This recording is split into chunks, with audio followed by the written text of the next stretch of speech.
Tim Burton converted the 2D Nightmare Before Christmas into 3D for theatrical re-release. In-depth 3D. My name is Philip Sanchez. And I'm Fred Lewis. Avatar, okay, shot in 3D. Now you're going to see a lot of films this year that were shot in 2D that are being converted to 3D. I'm not a fan of the process. For example, the current Alice in Wonderland movie, totally shot in 2D with a normal camera system, just one camera. Thrown into a system, an editing system, and being converted into a 3D format. Usually the results are mixed.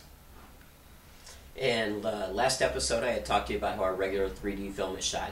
And now we bring up the subject of conversion. And the way this is done is a graphic artist is brought in. There's a complete 3D software. The film is loaded and it's basically chopped up. They take a scene and they cut it up for layers of depth. For example, if there's just a background scene, that can be done with a couple layers, 2 layers. But if you have an effect of something popping out at the screen, that sometimes takes up to 7 layers of depth. In addition to this, they also take the film, space it slightly apart like I spoke about last time. This gives the depth of, the field of depth when it's viewed through your 3D glasses. So that's how film is done for conversion. It's very expensive and very time consuming. What I don't like about converting is like similar to what Fred just said. When you have a 2D film, it's shot one way, okay? When you have a 3D film, it's shot differently. In other words, you take an object, you point it at the camera, and the object is automatically popping out at you. When you have it converted from a flat format into a 3D format, the object comes out at you, but kind of goes eep, creating a near miss effect, or a fuzzy effect that doesn't quite hit you 3D. It's boring. Back during the 1950s, 2 reels were run simultaneously in the projection booth to create the 3D image. Now, during the 21st century, it's a little different. A reel D signal is sent through the computer, which is then wired into the projectors. The projectors have a 3D filter attached to them. When attached, this filter projects the image in 3D that we see on screen.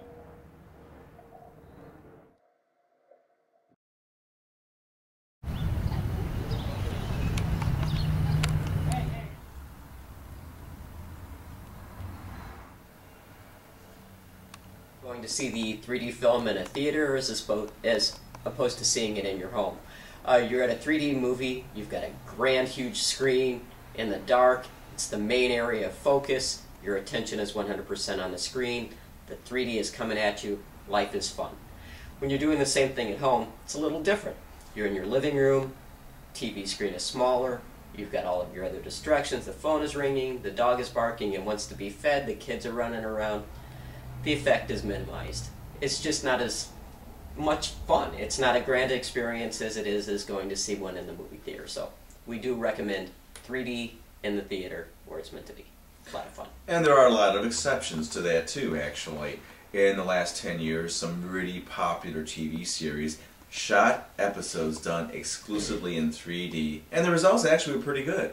For example, Chuck, very low-rated TV show, fun though, fun spy adventure film series.